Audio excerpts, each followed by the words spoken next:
What I really want to instill in young women is don't just do what you're told. Don't just learn how to cook. Learn how to build a life.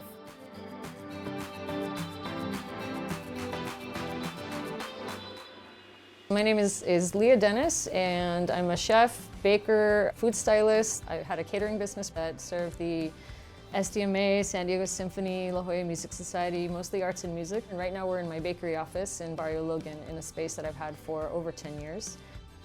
I would say my earliest memories with food are probably the big family parties that my family used to throw. I come from a family of Ukrainian immigrants that settled in South Jersey. Some of my first experiences of cooking were just these crazy kitchens with women running around from the kitchen on the first floor to the kitchen on the second floor because the meatballs are down here and the golubtse are up here and this, and they're running around. And so it's just like I feel very at home in a kitchen full of women. And that continued here in the Barrio kitchen because I found myself in a kitchen full of like these Tijuana cocineras. And I was like, oh, I think I found my place. I mean, we bring it all to the table, including how to quite sensitively understand how to bring the best work out of each one of our employees. If you yell at this guy, he might actually just fall apart, or he might not get any better, but you might understand exactly how to bring out his best work. And I think that is like an inherently female quality. When I really fell in love with food, I would say was when I got to be a student 20 years ago for a very short period of time in Spain. And that was the first time that I remember eating something and just being like, oh my God, I could cry, this is so delicious, you know? And I had the fortune to rent a room from these two women. And so I stayed in the kitchen with them a lot and started to learn the basics of how to handle Mediterranean ingredients, how to bring the sugar out of onion, how to have garlic that's really bright and spicy, or how to have garlic that's just melting and buttery, and how long to work things in oil before you add water, and just basically how to bring all this flavor out of ingredients. And that basic understanding of Mediterranean ingredients is still completely present in everything that I do. I didn't know that I wanted to be a chef, but I knew that type of cooking, like harissas and all these things, I knew that was going to be part of my life pretty much forever, and it still is. Eventually, I learned a lot, and I got a job as a private chef for one family that has homes all over the world, and I've now cooked for that family for over 10 years. And that became the basis so that I could work for them nights and weekends and holidays and reinvest in my kitchen here and start my catering business. Eventually, we got all these contracts with arts and music, and I would start here or start my teams first thing in the morning, and then I would work until midday and then go do my job at night and then come back and check on what they did and set up the next team for the next morning. And that was at least the first 5-6 years of it. From the very beginning, the other families that used the kitchen, there's some other Mexican caterers who, it was just like a place where you come in and everyone's like, hey, Chungi is singing and they're cooking over here, and it's just very chaotic and there's music going, and it was, it's not a formal kitchen at all, but it became like this world that was my world for over the last decade. It became easier for Mimi and I to communicate in Spanish than in English, so I ran my business Spanish only for 10 years, and at that point, Spanish really became part of me, and as my second language. I think the hardest part of doing all of this were just the long hours and always looking at the future as the time when everything's going to make sense. So in other words, that all of those years that I was working nights, weekends, holidays, I spent a lot of time with someone else's family, during the time when everyone else is with their own. And then there's always the question of where is this going? Is it always going to be this way, or will there be a point where it stabilizes and you have a more balanced life? At this point, I'd worked for over 10 years and slowly earned the trust of the symphony. And then in one day, March 2020, I got an email that everything that I had programmed for the entire year was canceled. And it became very clear that it wasn't a matter of just waiting for things to come back online, that I needed to come up with a new plan. So I took out the max of my disaster loan and I started something that I always wanted to do, which was to package our cookies and get them ready for market as a manufacturer and a distributor. So I'd always wanted to do it, but we didn't have the capital, and I certainly didn't have the time.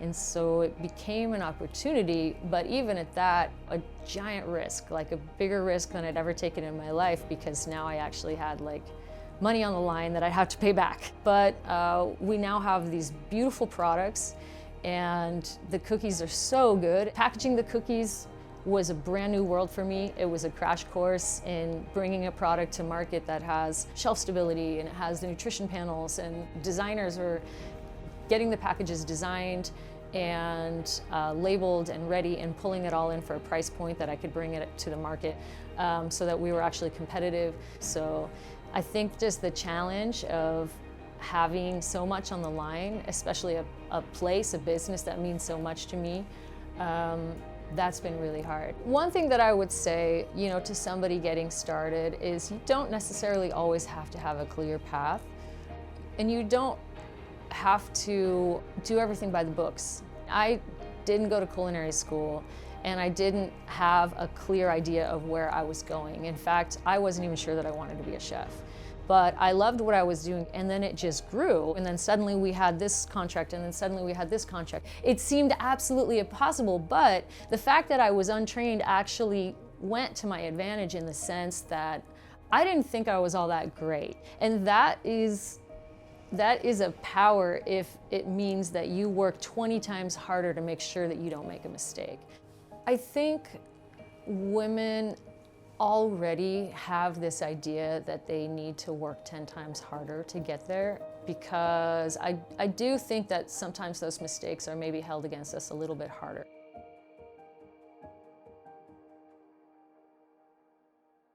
What I love most about working with food at this point is that it's so far beyond just being in the kitchen and working with food. So my background is actually in art. I went to school for art, and towards the end of that I was doing whole sculptural installations where there's so much engagement with the person coming in and what they experience.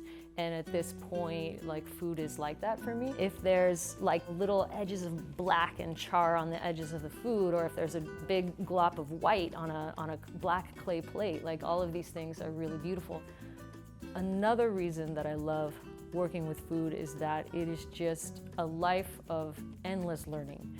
When we're talking about cooking, I would prefer an old recipe that is so intensely delicious that it just makes you melt, over some fancy new technique. So, it's like when you learn from a third generation or a fourth generation cook, and she's teaching you exactly when to stop the sofrito and add the liquid, it's ready, exactly when everything is converted to sugar, but you still you haven't killed it. There's still some brightness and some life. That is going to make somebody completely melt when they eat it. The whole goal is to connect with food and to make people happy with food, and to remember that it's about a meal, not just a plate. It's about a meal. It's about sitting down together and building memories over these meals. For example, right now, I've been invited to work on a book where I'm translating this small group of recipes that pertain just to one island in the Balearic Islands off the coast of Spain.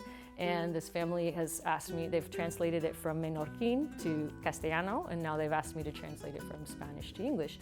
And so in doing so, I'm learning all of this, the intricacies of these recipes, and they're teaching me the recipes, and as we're setting up this book. And so it's this is a whole entire world just on one project.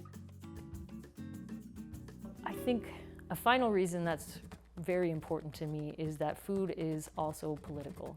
And the decisions that we make with food have impacts way beyond the food world, way beyond if this tastes good together, And so it's for example, I had the opportunity to go with another chef, Janina Garay, to Chiapas, and we worked with this coffee collective. And this coffee collective made the decision to go from home to home to home and collectivize the growers who just had maybe their whole harvest was one bag of coffee, right? And they taught them how to select for their beans so that they would get a higher grading, and that the next bag, they would get a little more money for it, right? Well, this seems fairly simple, but let's talk about the impact of that. Okay, so The alternative is you clear cut a bunch of rainforest deep in Chiapas, you plant a bunch of beans, you get labor, you pay them low, and you basically displace all of these other growers from the market completely by undercutting them in the market. Well, what happens to them? Like, they either lose their jobs or they lose their livelihood. Maybe they have to go move into the city and get a job, and they lose the whole family structure that they had before. Maybe when they go to the city, they stop speaking their indigenous language. So in other words, like, just by collectivizing these growers, like, you have an impact on the preservation of family structures, indigenous languages. You're not clear cutting the jungle. I mean, we're talking like really big impacts just by whether or not we buy coffee from this company or from this company. So I think if I were to speak to a younger chef or even to myself, the advice that I would give would be, don't feel bad if you don't have a traditional trajectory and background, and don't try to narrow down your journey so much. Like, for me, what was most amazing about working with food is that it opened up all of these doors to Spain, to Mexico, to these communities that inspired me so much that I felt like my cooking actually had meaning. So follow those histories, study those histories, embrace them, and look deeper. Another thing that I would suggest is always get back to the basics. Like, take a restaurant finance class, take a graphic design class, take classes that aren't necessarily about cooking. In the end, your independence and your ability to run a business is also what's allowing you to wake up and do the thing that you love every day. I didn't have a traditional culinary education. I didn't work in all of these restaurants. A part of me was just like, well, I'm not one of those fancy chefs, you know? But I needed to, maybe at an earlier age, embrace the talents that I did have. I loved productions. I loved setting an entire scene in the symphony hall and bringing it all to the moment where it was just served and it was gorgeous, right? These are talents that I never would have learned in culinary school anyways. I'm inspired by film, by photography, by anthropologists, and by people who really do work that has meaning. So I get to stay close to so many things that matter to me by working with food. I get to wake up and do something that I'm passionate about. But you also have to support a living. You know, I didn't come from any money behind me or anything like this. Like, I need to support myself. And so all of these things somehow need to translate to my independence as a woman. So that's where you do think about it as a career. What I really want to instill in young women is, don't just do what you're told. Don't just learn how to cook. Learn how to build a life.